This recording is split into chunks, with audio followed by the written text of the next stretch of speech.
চীনের প্রধানমন্ত্রী লি কিয়াংয়ের আমন্ত্রণে 4 দিনের সফরে চীন সফরে গিয়েছেন প্রধানমন্ত্রী শেখ হাসিনা। পররাষ্ট্রমন্ত্রী ডক্টর হাসান মাহমুদ বলেছেন, প্রধানমন্ত্রী শেখ হাসিনার এবারের চীন সফরে দুই দেশের মধ্যে কোনো চুক্তি হচ্ছে না, তবে 20টির মতো সমঝোতা স্মারক স্বাক্ষরের পাশাপাশি কিছু প্রকল্পের উদ্বোধন হতে পারে। সংশ্লিষ্ট সূত্রগুলো বলছেন, বিভিন্ন প্রকল্পের বিপরীতে প্রায় $500 কোটি ঋণ দেওয়ার বিষয়ে বেইজিংয়ের দিক থেকে ঘোষণা আসতে পারে এবং এই ঋণ চীনা মুদ্রায় দেওয়ার উপরই জোর দেওয়া হচ্ছে বাংলাদেশের পক্ষ থেকে। প্রসঙ্গত, বাংলাদেশ সাধারণত বড় বড় প্রকল্প কিংবা অর্থনৈতিক সংকটের সময় চীনের কাছ থেকেই গত 1.5 দশক ধরে সহায়তা পেয়ে আসছে এবং অধিকাংশ বড় প্রকল্পের অর্থ যোগানের ক্ষেত্রে এখন চীনকেই বিবেচনা করে থাকে বাংলাদেশ। বাংলাদেশ ঋণ বা অর্থ সহায়তার জন্য বারবার চীনের দ্বারস্থ হয় কেন, বিষয়টি নিয়ে প্রতিবেদন প্রকাশ করেছে বিবিসি বাংলা। অর্থের জন্য চীন কেন গুরুত্বপূর্ণ? গত 1 দশক ধরে ছোট বড় নানা প্রকল্পের জন্য চীনের কাছ থেকে ঋণ নিয়েছে সরকার। চীনের অর্থায়নে চট্টগ্রাম টানেল নির্মাণ করা হয়েছে। এছাড়া বাংলাদেশের নিজস্ব অর্থায়নে পদ্মা সেতু নির্মাণ সম্পন্ন করেছে চীনা কোম্পানি।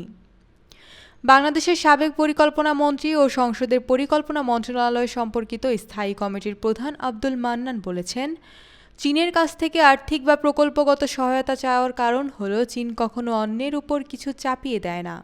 চীন উদীয়মান বিশ্ব সেরা অর্থনীতি। এশীয় প্রতিবেশী হিসাবে আমরা আরও বন্ধুত্বের পক্ষে। যে কোনো চুক্তি বা সমঝোতার বাংলাদেশের স্বার্থ সংরক্ষিত থাকে, তাই চীনের সাথে বন্ধুত্ব গুরুত্বপূর্ণ।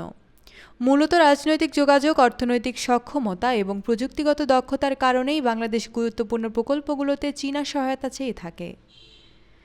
চীনে বাংলাদেশের সাবেক রাষ্ট্রদূত মুন্সি ফয়েজ আহমেদ বলেন, সুদের হার শর্ত, প্রযুক্তি এবং কম খরচ হবে, এসব চিন্তা করেই বাংলাদেশ প্রকল্পগুলোর জন্য চীনের সহায়তা প্রত্যাশা করে। তিনি বলেন, প্রথমত ঋণটা সহজে পাওয়া যায়।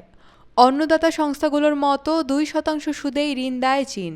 আর কষ্ট বেনিফিট বিবেচনায় নিলে যেখান থেকে ঋণ পেলে সুবিধা সেখানেই তো যাব আমরা।